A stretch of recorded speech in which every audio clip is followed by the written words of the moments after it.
hear from the comments of some of the viewers is that maybe they don't know per se, because NADCO was more or less like a political truce between the late Right Honorable Prime Minister and the President.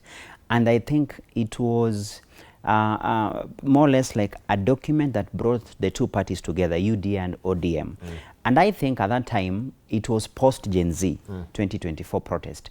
And I think the Raila-led opposition, that is ODM, needed an entry point into an agreement. They wanted to create a bridge of some kind to create a political pact that will revolve around issues rather than the individual personality. It served the both parties well to have it based on an issue. Number two, let's go back to the background of that twin initiative. Remember, once the Gen Z protest kicked off and the president showed his hand of seeking to engage in dialogue, one of the strands of dialogue was political dialogue with other political players. And I think the late Right Honorable Prime Minister tried to bring all the leaders together. If you remember the first meeting they had in KICC, you had all the political leadership in place. But I think the other stepped back. They felt that it was a political moment for them maybe to get one even against the president.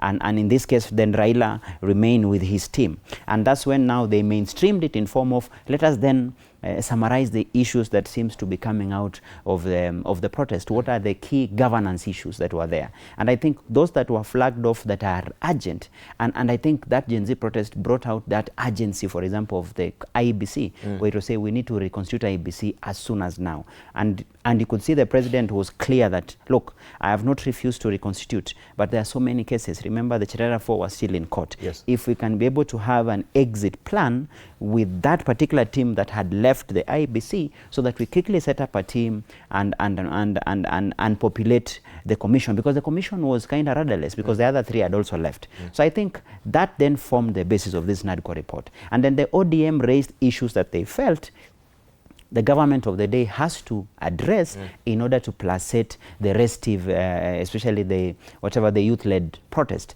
And if you look through the issues, things to do with corruption, governance, economy, pending bills, all those kind of issues. And that's why you've seen the team that has been doing round, they have been talking to both national governments and county governments, because you talk about service delivery, when you talk about pending bills, when you talk about issues of devolution, you have to talk to both sets of governance. Number two, they have also been targeting independent commissions, because there was also the issue about constitutionally, are the constitutional commissions given space, are they given funding? So they also needed to get that. Finally, you could see they also pitched camp with the Attorney General's office, because quite a number of these things had to come through legislation. And I think coming to today, where they're supposed to present a report, it is basically to see how far. There was another touchy issue, if you remember, about extrajudicial killings, kidnappings and disappearance, and I think the president gave his word in that. And I think if you look at the last 2 years, that's a matter that kind of has been put a lead. I think it will be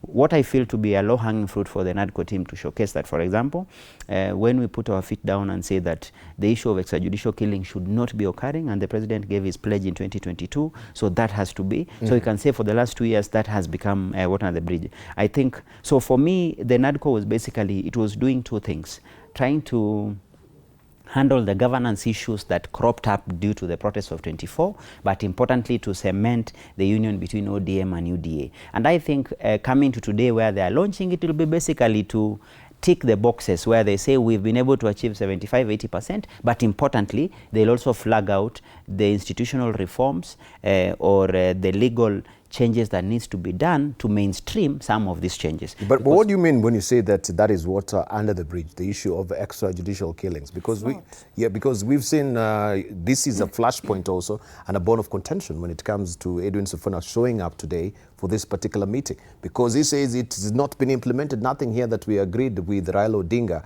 has been fully implemented, and this is a critical issue that we need addressed. And the president, or this particular memorandum of understanding, has not realized this particular, a dream. I think we can be able to use facts. 2024, let's look at the time period. Between July 2024 and 2025, early 2025, February, that was the peak of when the cases of disappearances and where bodies could be found and could not be addressed. And this culminated, if you remember, in July 2025 with the murder of Albert Ojwang in the custody of the police. And if you look at the trajectory from July 2025, unless I've not been around here, from July 2025, which other case have we had where, for example, the government is being blamed for executing or undertaking disappearances? And I want to use just the time period from July 2025, because the last flashpoint that really captured the national attention was the case of Albert Ojwang. And I think something shifted.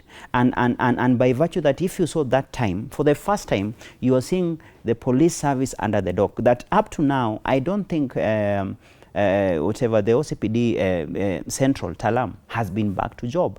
It even led to the stepping aside of the deputy IG, so that subsequently, since July 2025, and that's why I think even if you look at the preliminary report that NADCO will be presenting today, you can actually see a shift from 2025, because that was more or less like a culmination. So I can give a 1-year window period that this matter was really at the top of our agenda. If you look at July 2024, at the peak of the Gen Z protest, and July 2025, that with a matter, without a doubt, was the more or less like the watershed period where you could pick that. But from July 2025, Dibal, show me a time from July 2025 up to now, since the famous case of Albert Ojwang, where we've had this case again, because the target was the police. Number two, which is more important, I think what I remember speaking about that time, and I mentioned that something shifted in July 2025.